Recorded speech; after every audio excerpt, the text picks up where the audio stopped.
Welcome back, everybody. This is the Solomon Project, where it's not how much you make, it's how much you keep. That counts. I'm your host, Richard Burns. Let me tell you a little something about what just happened within these days. Let me tell you right now, I'm going to show you a little something. Something. Why do I have two instead of one? Interesting question. But we're going to find out. Find out what the deal is.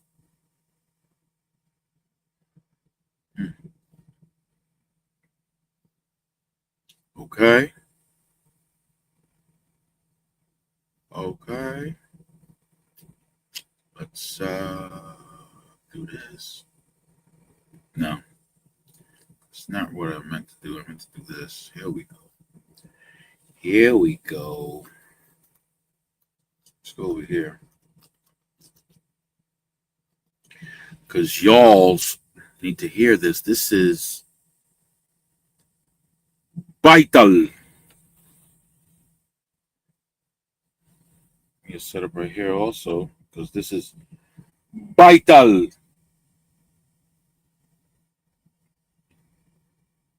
Switch it up.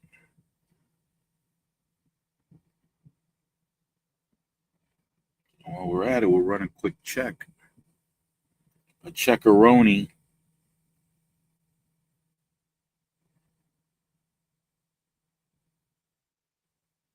Ooh, I missed this one. I got to check that video out. By the professor, 1.6 million in tax return. Ooh wee! I didn't see that one. I didn't see that one. Let me throw that up. Let's present that bad boy. Let's share it. Here it is. Look at the title. It's freaking me out already. 1.6 million in tax returns stolen. Oh man. I think I saw. Is anyone paying attention to Anchorage? Yeah, I'm pretty much up to date with all of the professor's videos on this particular channel. However,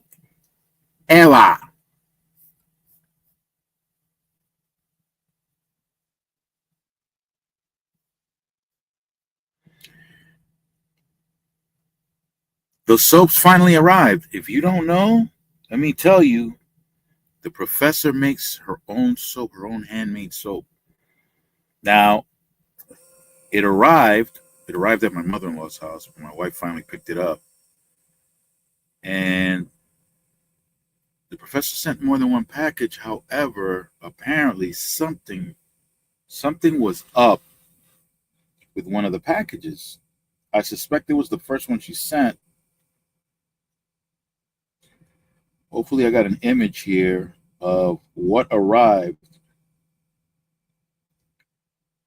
And my wife was asking me, well, first of all, well, she was happy that she had received some soap, but she had no idea where that soap came from. But she was happy nonetheless. And I explained to her that the soap was a product of a content creator that I'm subscribed to. Yeah, I found it here. Found it here. So this is what happened, right? I'm going to cover the professor's address just in case. And it's covered enough. So this is what arrived. And I don't know if you see on the bottom right of the image, there's a tool there. That is what came. And I'll show you the tool right now. This is the tool that arrived. And you saw the package. I'm not sure what happened, but it looks like it got damaged during transportation. Might have been the first package she sent because I was waiting for it and it never arrived.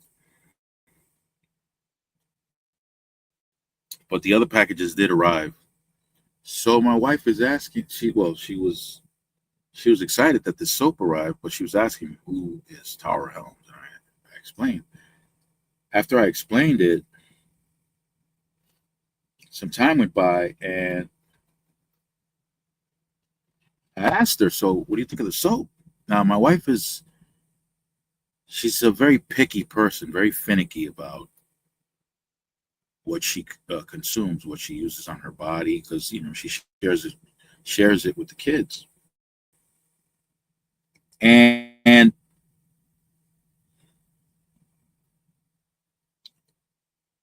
she said, "Does she make this soap?" I said, "Yeah, she makes the soap." Um, uh, are you gonna buy soap? I said, "Yeah, well, of course." But then she said, "Well, you better buy some more." She loved it. She loved the soap. She absolutely loved it. So I don't think we'll be buying soap from wherever it is that she buys. It's going to be Tara Helms all day, every day, the Professor's soap. I can't wait to get home so I can get a bar and bring it with me on the road and finally spread it like butter all up on the body. Let's do something funky, funky, funky. I want to share this. Hopefully it'll pop up and I can read it off to you. This is a little something, something about what we go through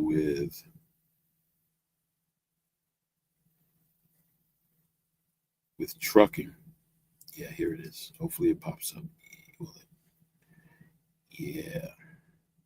Now, these are the conditions set by the broker. This is the type of stuff that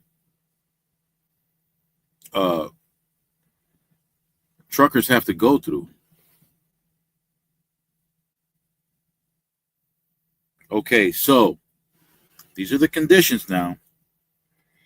All loads require 2 load locks, which is reasonable. It's not unusual for a shipper or a broker to request load locks. That way the load is secure. So if you take off a little too fast or a little too quickly, yeah, same thing. But take off a little too hard, like those jackrabbit starts, which are hard to do in the trucks when they're automatic, but if it jerks, it could pull the load back. Or if the load isn't stable enough because it's not wrapped up tightly enough, then when you jerk forward, it can cause the load to shift on the pallet itself. It can cause the product to shift on the pallet itself, which eventually can cause a mess in the back, and some of the product could topple over and get destroyed as a result. So that's not a big deal. 2 load locks is not a big deal. Some loads have asked for 15 straps, for example. Okay. Trailer must be pre-cooled. That's not a problem. Okay, but here's here's where it gets tricky. A $500 to $1,000 deduction can be applied to any late or early delivery. Because in this business, when they say late, they include you being too early. Oh, what's too early? Okay. So applied and late. That isn't previously communicated with the logistics company. So if there's something happening, something going on, you got to make sure you give them a call, let them know. Because if you don't notify them, it's a $500 to $1,000 deduction. Now, Walmart deliveries are subject to a $1,000 fine if you deliver it more than 12 hours early. $1,000 fine if you deliver it more than 12 hours early. Could you imagine that? Now, you would think that they'd be appreciative of receiving the load early, extremely early. You would think that, but that's not the case with Walmart. And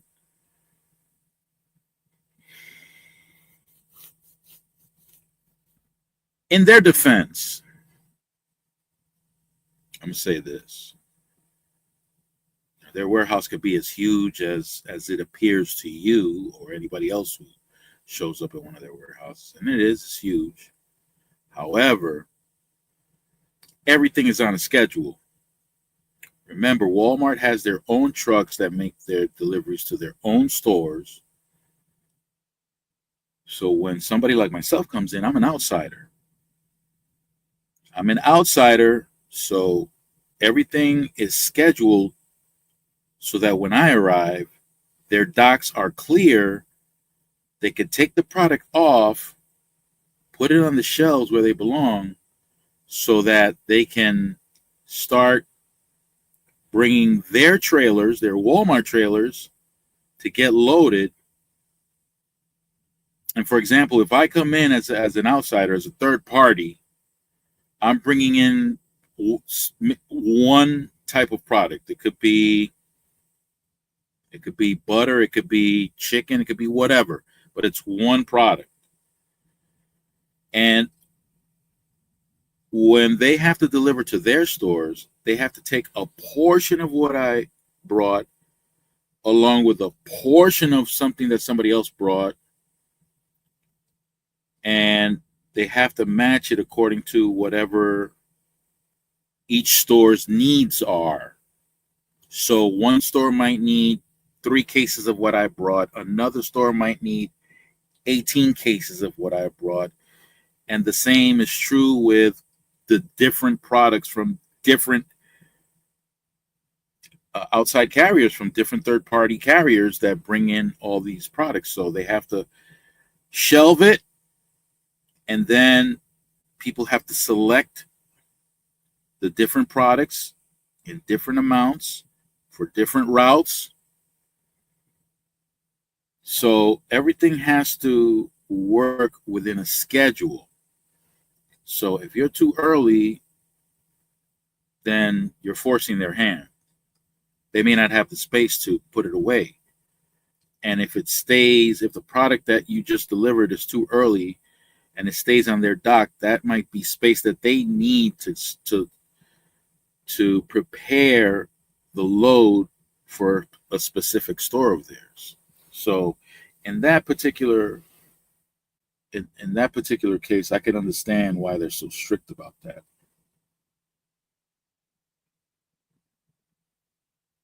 Yeah, I thought it was important to let you guys know the type of stuff that truck drivers have to deal with, have to work with. $500 to $1,000 deduction of whatever they're paying. So if the load is paying $2,000, that's either a quarter or up to half the payment of the load is gone to any late or early delivery that isn't previously communicated. But Walmart is serious. Listen, Walmart, let me explain. Let's say you have a 12 o'clock appointment, 12 o'clock in the afternoon. You got an appointment. You arrive there at 11:40. You got 20 minutes to spare, or at least you think so. You arrive there 20 minutes. You get to the guard shack. Like in some places, once you get to the guard shack and they go through all this verification and they give you a door number, whatever the case is, you're under the impression that, okay, you're checked in. Not in Walmart. Walmart, you get to the guard shaft, they do all this hocus pocus dominocus, and then the guard assigns you the door. You go to the door, you drop your landing gear, and you detach from your trailer, and then you go to the office. You don't have to do this in this order now. You don't have to go to the door first. I don't go to the door first. I go to the office first and then submit the paperwork. Okay, the appointment is for 12. I arrived at 11:40 at the guard shack. But let's say I decide to go in the door first, detach my trailer, go park the truck, then walk in. I was waiting in line to see the guard. I didn't tell you that part. So by the time I get to the door, drop the landing gear, detach, park, walk in, there's another line in front of me inside the where I have to turn in my paperwork. So the person that's receiving the paperwork is asking me, what time is your appointment? When they ask you that, nothing good comes after that. When they ask you when your appointment was, that's not the type of question you want to hear. You might want to hear, did you back into the door yet? That's a yes or no answer. No big deal. But when they ask you what time is your appointment, so they look at their clock and it says 1 minute after 12. You're late. You got to reschedule an appointment for tomorrow. Oh, you better hope your dispatcher didn't set you up with a load for the next day. That's one of the challenges. That's Walmart. And there are, oh my goodness, listen.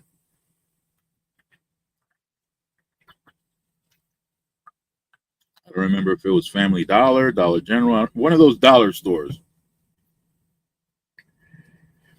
I arrived at the warehouse late, but the highway I was on was shut down because of I suspect it was a fatality. So the highway was shut down. You know, they're doing their investigation. They got to do their thing. Well, so I figured, okay.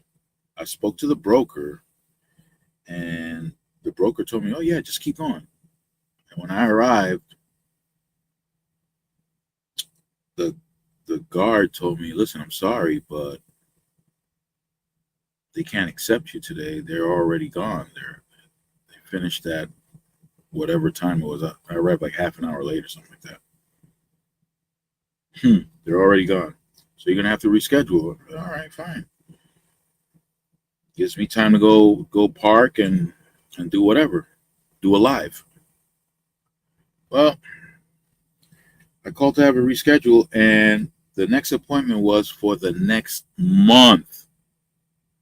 What? The next month? If you were a single truck, single trailer operation, you got a big problem on your hands. Now you got to find a place to park that trailer. If you want to continue working, you got to find a place to park that trailer. You got to pay for parking for a whole month for that trailer. And if you want to keep working, you're going to have to rent another trailer. So you're going to have to lay down a deposit in order to rent that trailer. So you're going to be paying for a trailer while this product sits in a parking lot. And hopefully it's a secure parking lot. If it's a refrigerated load, you got an even bigger headache because you got to make sure that fuel tank on that refrigerated unit has enough fuel to keep that refrigerated unit running.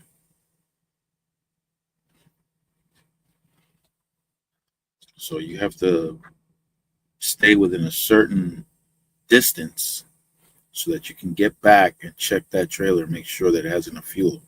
Otherwise, the load can go bad, and we can be talking about hundreds of thousands of dollars, maybe into the millions.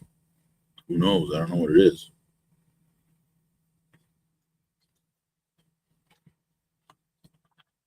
I know there are meat loads that are worth a fortune. Yeah. I don't think that with food, refrigerated food, they would pull something like that, like reschedule you for a month. That would be ridiculous. That would be redonkulous.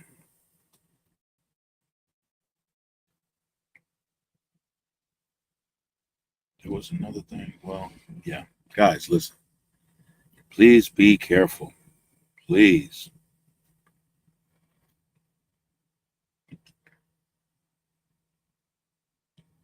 Things are looking real rough. Economically, things are looking very rough.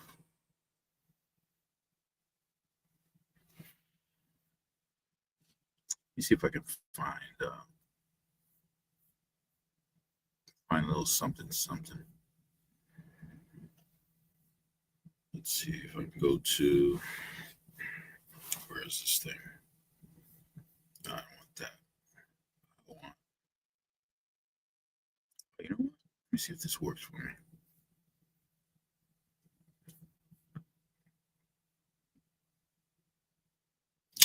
Let's see if this will work for me. I think I was supposed to update it and I couldn't update it for some reason. I guess I really just want to talk to you.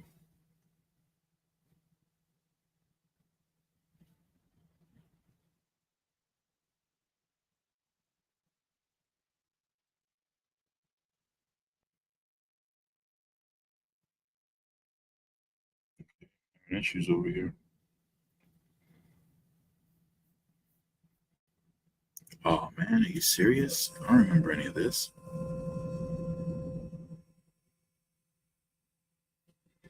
No, I don't remember any of that.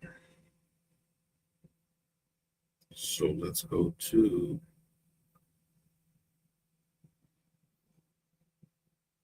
something else then, because I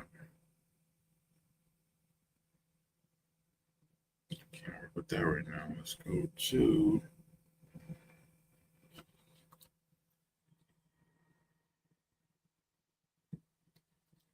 let's go to this. Let's go right here. Let me share this.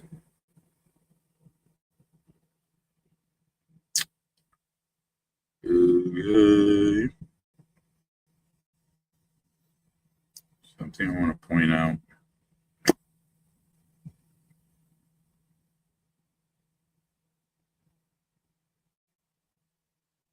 Let's point this out.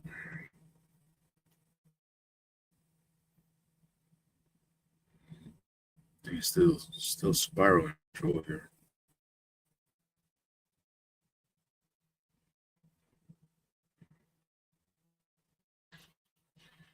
I'm just going around criticizing my boy Powell.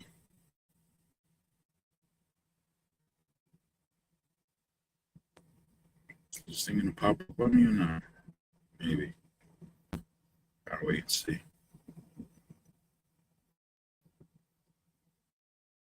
Yeah, it's loading up. Let's see what's taking this so long.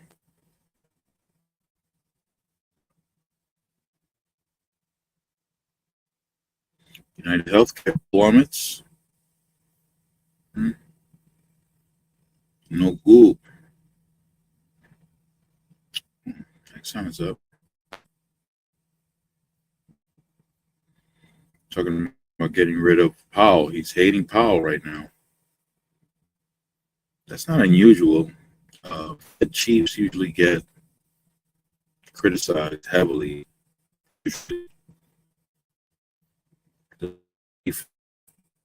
A very difficult job.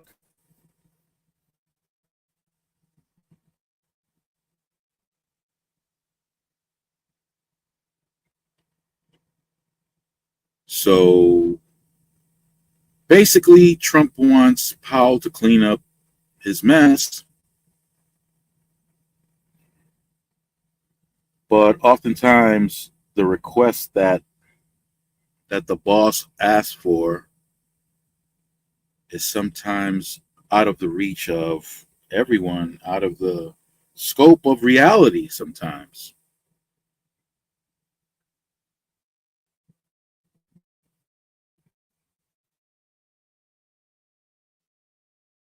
And every I heard leaning, they're all the same thing. These have all confusion, a lot of pain, and how is anybody supposed to plan when 1 minute the plan is one thing and then the next minute it's canceled? Business people throughout the world are frozen because they don't know how to allocate money, where to allocate money, because there's too much confusion, which is ramping up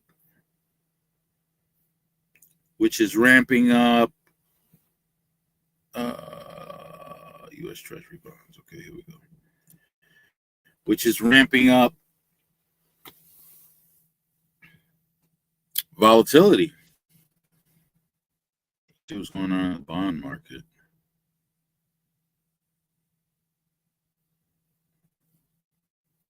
So the interest rate on the bond market on the 10-year specifically is up.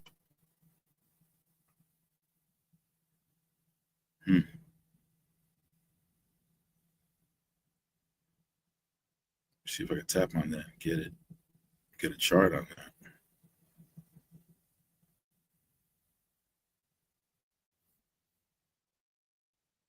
Okay, let me explain something to all my peoples.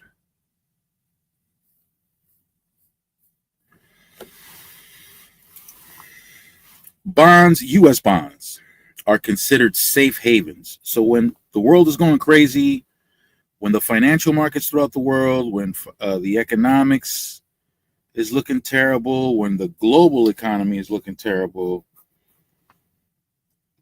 governments and investors,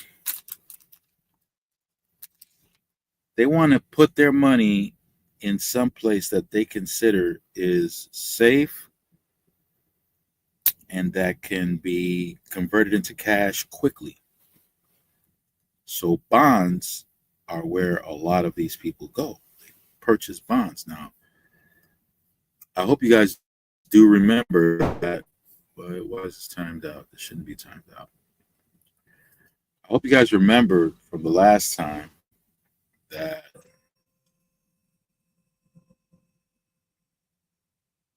that's not what I'm looking for. Rate for the 10-year. All right, fine, whatever.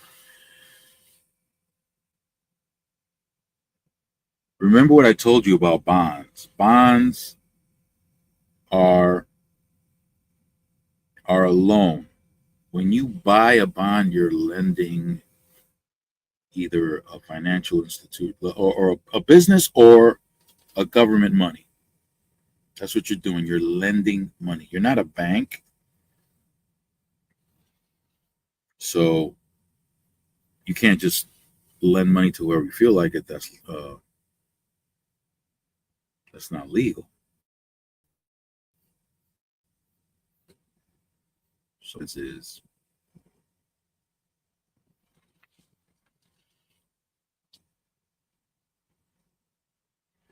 you purchase a bond.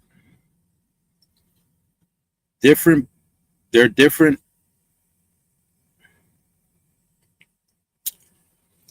lengths of times that you could lend this money for. Under a year, 2 year, 3 year, up to 7 years, and then you go into the 10-year, 20-year, 30-year. And depending on the length of time, you're going to have a specific rate that it usually lies in. Usually the longer the amount of time that the bond is for, the higher the rate should be. Why? Because they're holding on to your money for a longer period of time. You're without your money that you could do other things with for a longer period of time. Now they're going to pay you interest And again, if it's the longer the period of time, the higher the interest rate should be.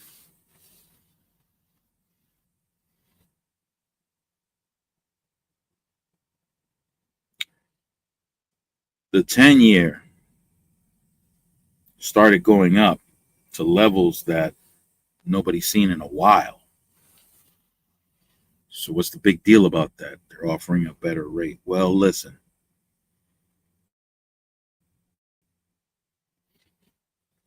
You could look at the interest rate as a gauge as to how desperate they need the money. So if you see the interest rates going up, they're trying to attract you because they need that money more. And as a result, they increase the rates to lure you into buying bonds. While that was going on, the stock market was crashing. The thing was coming down pretty hard. That means that a lot institutional investors were selling off big, selling off a lot of their stocks. And usually what they do is when they sell off their stocks, they start buying bonds. Now, if they're buying bonds in large numbers,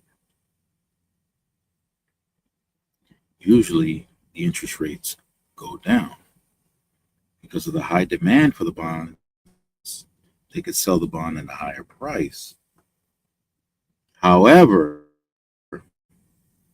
this time around, the bond prices weren't going up. When the bond price goes up, the interest rate goes down because they don't feel the need to have to lure you in. But for some reason, stocks were getting sold off and bond prices were going down, meaning that they were selling off on the bonds too. And if they're selling off on the bonds, bond prices start going down, interest rates start going up. Head scratcher for financial institutions here in the United States, because they're wondering, wait a minute, if a bunch of stocks are being unloaded, where are they taking their money to? Why aren't they buying U.S. bonds?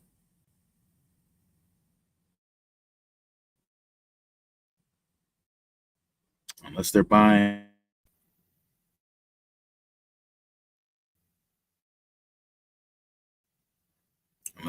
shorter terms, longer term.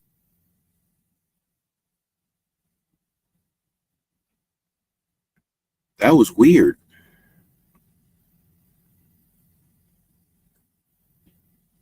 Anyway, I'm gonna cut it off right here.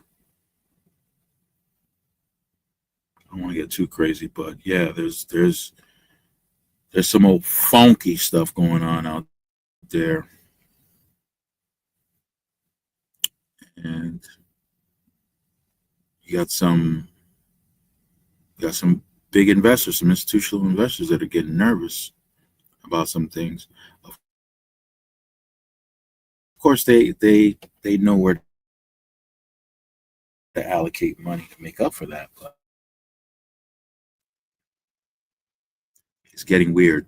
So I'm gonna let you guys go with it. Listen, stay fresh, keep it moist and profitable. And don't forget, I can't wait to get my hands on that soap. You'll see what I'm talking about. Peace out.